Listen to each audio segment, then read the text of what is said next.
Join us for the Criterion Institute podcast as Joy Anderson, a global thought leader in business and social change, leads us through a series of discussions, interviews, frameworks, rants, and reframes that will help you better understand how to use finance as a tool for transformative systems change. I am Joy Anderson, and this is the Criterion Institute podcast. What if, when we think about using finance for social change, we didn't think primarily or solely about the amount of money we can move to a certain impact goal? What if instead we focused on how that money moves and who holds the power to influence financial design and investment decision-making processes? On today's episode, we will discuss the 5 strategies that Criterion has developed to equip social change leaders across sectors and industries to better understand the role they can play in using or changing the financial system to create transformative social change. The first strategy looks at how we use the system itself by channeling investment capital to enterprises or opportunities that are creating or contributing to the social change we seek. Strategy 2 focuses on changing the system, shifting how analysts within finance assign value by introducing or advocating for new data or eliminating bias in how data is assessed. Third strategy looks at the inner workings, the minutiae, the systems and structures of investments, and that structure the investment and determine who holds what power. Strategy 4 is about changing the system by expanding what expertise is trusted in investment decision-making and what processes are seen as valid approaches to making investments. And finally, the 5th strategy looks at using the financial system influencing the benchmarks against which the success of the investment is measured. These 5 strategies form the basis of Criterion's signature TOOLKIT training, which over the last 8 years we've delivered to thousands of social change leaders across 6 continents. I'm excited to share these strategies with you today, and we'll continue to build out other segments in other episodes that build on this methodology. In the show notes, you can also find other resources where we have relied on this methodology in particular contexts or for particular audiences. Enjoy.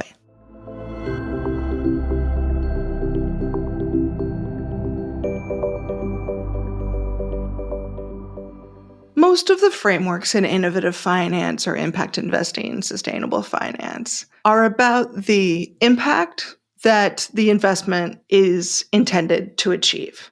They're frameworks that are about what that impact could be, how it will be managed, or maybe they're frameworks that are tied to different types of capital, or they could be about the different types of actors and what are the different roles that actors might play.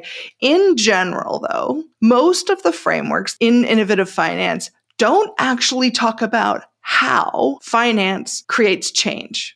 It assumes that finance will create change and then talks about what change it can create and how. And so over the last 8 years, Criterion has been working on a framework. It's sort of built into our toolkit training that breaks out 5 strategies for using finance to create social change. And so in this, the intent is to actually look underneath and say, what about finance? What is the process? What is the function that operates to ensure that the change that we're wanting to create is actually happening? 5 strategies. The first one is the one we all know best. It's what we assume: to channel resources to enterprises or investment opportunities that contribute to the social change you seek. It's basically a definition of impact investing, right? So this is our first of 5 strategies, but it's the one we know best, right? So finance, its role is to look and invest in opportunities, right? Investors are looking at enterprises at a certain stage of growth that have assets that are seen as valuable in sectors that are seen as having opportunity. And so if we invest in those opportunities and those opportunities are geared towards creating social change, then voila, we will create social change. this is actually not crazy, saying that this doesn't work, right? So if I'm investing in a wind farm and I'm trying to increase the level of alternative energy on the planet and decrease reliance on fossil fuels, if I invest in a wind farm, if I move more money to a wind farm, it grows, I will create more good. Or if I'm investing in a media company that is portraying positive images of social institutions, if it is challenging negative stereotypes, then I am creating media that is good in the world. And if I invest in a company that creates good media, voila, I am creating good in that world. And so what is assumed here, though, is that the company itself is actually the means of the impact. The investor is using their capital to put money in a company, and then that company creates good. So their agency in creating social change is to put their money in that company. But the change happens in the company itself and how it operates within the world. Second strategy. And this strategy is a little bit more about changing what's inside of finance, how finance operates. The strategy is to advocate for introducing new data or eliminating bias in how data is assessed in order to shift how value is assigned in investments. One of the core functions of finance on the planet is to assign value, analyze worth, day to day to day to day, spreadsheet after spreadsheet, complex equations that say, based on these factors, this is what that house is worth, this is what that company is worth, and we believe that company is going up in value, we believe that house is going down in value. At some level, to be able to make investments, investors assign value. So this strategy is actually about the value that's assigned in finance, because if finance is one of the most powerful systems in the world, arguably, then what matters in finance matters a lot of other places.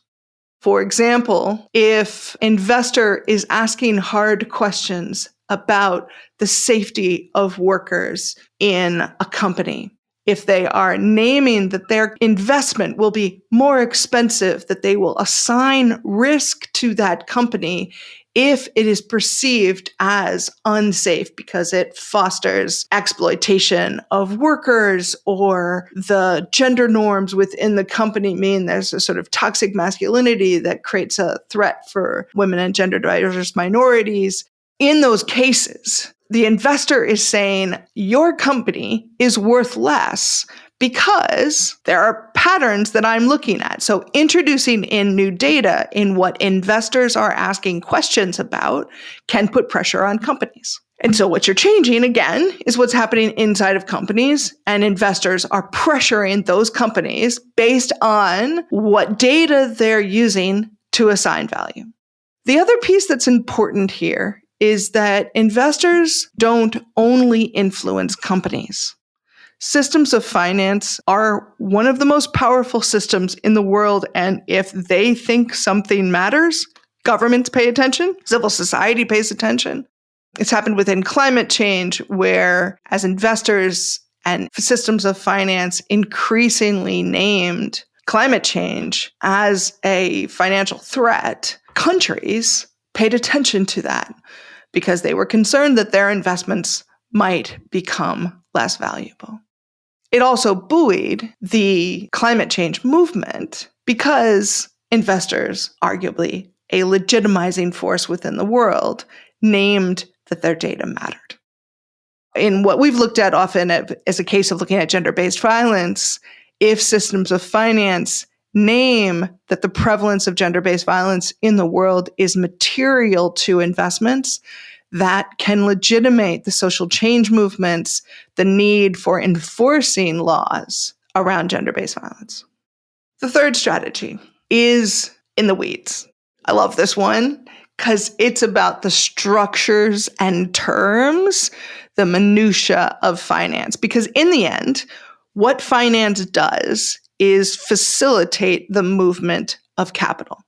There are intermediaries that are institutions that use investments, instruments, and vehicles to move capital. And each of those instruments have specific terms that are written out in very intentional documents. The strategy here is to look deep into those specific structures and shift the terms of an investment to be able to change who holds what power in the relationship. Going back to the first strategy, you can move money, but if you move money in a way that doesn't actually address the power dynamics, I might invest in a business that's led by a woman, but if I haven't addressed the power dynamics in how that investment was made, I could actually become part of the problem. Or the reverse could happen. If I pay attention to the power dynamics in how capital moves, I could introduce in civil society organizations or different actors so that I change who holds what power in the relationship. I remember years ago meeting with a set of women in the Philippines who were looking to build a marketplace across ASEAN countries. And in that conversation, we sort of fashioned the idea of a holding company. It was a kind of shift in, rather than them taking in outside capital, rather they were forming a holding company that would take in that capital so that they could have kind of collective action behind it. As I went back to talk to investors about this idea, they said, "Oh, no, we don't want that. We don't want that. That would, no, we don't like that because we like our autonomy. We like having direct relationships with investors. We don't want this kind of holding company where they might have more power than we have." And again, we don't like disrupting. There is a sort of a resistance to disrupting power dynamics in finance. And so shifting the structures and terms of an investment can matter. One of the core campaigns that Criterion has around this is to fix the capital, not the company. So often the mismatch, so an investor's going to invest in a company and they say, "Ooh, for you to take in my kind of capital, I need you to go through years of technical assistance. And actually, I need you to change your structure. And then I need you to grow 10x, even if you were planning on growing 2x. I just need a couple things for you to take my kind of capital." The challenge there is it was the wrong capital for that company. And so within this strategy, often what the focus is to shift the power dynamics in what instruments are used, what vehicles are used, who's privileged in the relationship, and how can we use the enormous mechanisms within finance to shift power dynamics in context. The fourth one is about the business of investing itself. To expand what expertise is trusted in investment decision-making and what processes are seen as valid approaches to making investments. This strategy is about shifting process. Because there's so much in systems of finance that is a performance of a process. Finance has its own business model, process that define how it works. They have costs attached to those processes and functional roles that are played out within each of those processes. And so a social change strategy is to expand what expertise is trusted. At some level, this should have been the core strategy of gender lens investing, which is to have people who have knowledge of gender trusted in investment decision-making. Because if we had people who had knowledge of gender in the process of investment decision-making, we would get to better investments. We would shift what choices are made. And so the strategy here is looking into the day-to-day life of how investments happen and shift those processes. One of the things we're working on right now in Criterion and over the next couple of years is to come up with a set of process standards that says, what does good process look like, particularly in gender lens investing, that address power dynamics? because so many people were saying in the field of gender lens investing, I'm pointing my money at things that are good for women, and voila, I've created change. But they didn't actually change the process by which they were doing that. They were doing nothing differently, but assuming that by simply executing the same processes pointed at a social issue, that it would change. But that created no space for people who actually had knowledge to inform those investments. I often think about the role that accelerators play in investments. It's a process, right? It's a step in the investment process where companies go into an accelerator and they are prepared for investments. And this accelerator has become a kind of, they sort of came out of the venture model in the US originally and sort of were moved forward by angel investors and venture capitalists who wanted to identify which companies were going to have substantial growth and create ways to support them. This then got scaled globally. And so literally I would walk into Vietnam or the Philippines and they were doing accelerators. Okay, that's great. Glad to have increased how many people have sort of access to these kinds of processes. The reality is that accelerators work in a relatively small set of conditions. The business models behind them are very difficult. And therefore, you ended up with lots and lots of philanthropy and government dollars going to support accelerators.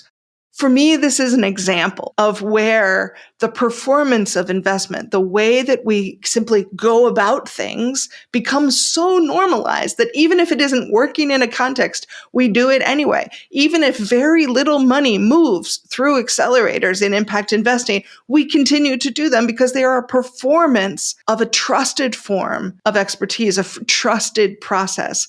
We get to have companies on the stage and investors in the audience and the investors judging the company, and voila, we are valid in our approach to investments. And so a social change strategy to create social change is to take apart the assumptions in what processes are valid and what expertise matters. Finally, this is the fifth strategy, is a focus on the asset owner. Almost all of these previous examples looked at processes of intermediation or looking at the company at which the capital is targeted. In this case, we're actually looking at the investors' goals themselves.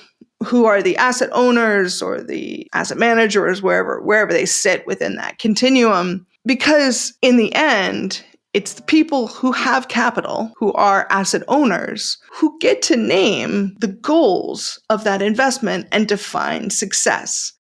It's their capital until they give it to somebody else to manage for them. And so it is the asset owners that get to say, this is what I want my capital to achieve. Even pension funds, right? Managing capital on behalf of the participants in their pension fund get to say, on behalf of these people, this is what we want this money to achieve. This strategy is about influencing the benchmarks that measure the success of investment or introduce metrics that track the impact of the investment. And so again, this has been the heart and soul of impact investing and sustainable finance, to be able to name a set of goals, a set of impact areas, and have those shape the decision-making of investors so that the asset owners themselves are saying, I want to achieve that goal and I want to use my capital to do that. This strategy in our world is actually one of the hardest ones because it focuses in on changing the intent of a set of people in power. I remember being once at a workshop where somebody said, to have this work, we would fundamentally have to eliminate greed. Now, I don't know if that's true, but you are saying that what you're trying to change are the goals of the people in power who hold capital. And that is a strategy, 100%, right? So to hold up in a portfolio made up of a diversified set of asset classes, what are the products? What are the options for making a difference? And this has actually led to a significant amount of momentum within impact investing, gender lens investing, sustainable finance, because what happened was asset owners said, I want something different with my capital.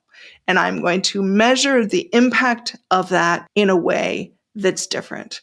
I want carbon reduced. I want fossil fuels eliminated from my portfolio. I want to only invest in companies that are led by women. I want to prioritize a certain sector with, agricultural investments that lead to more sustainable agriculture.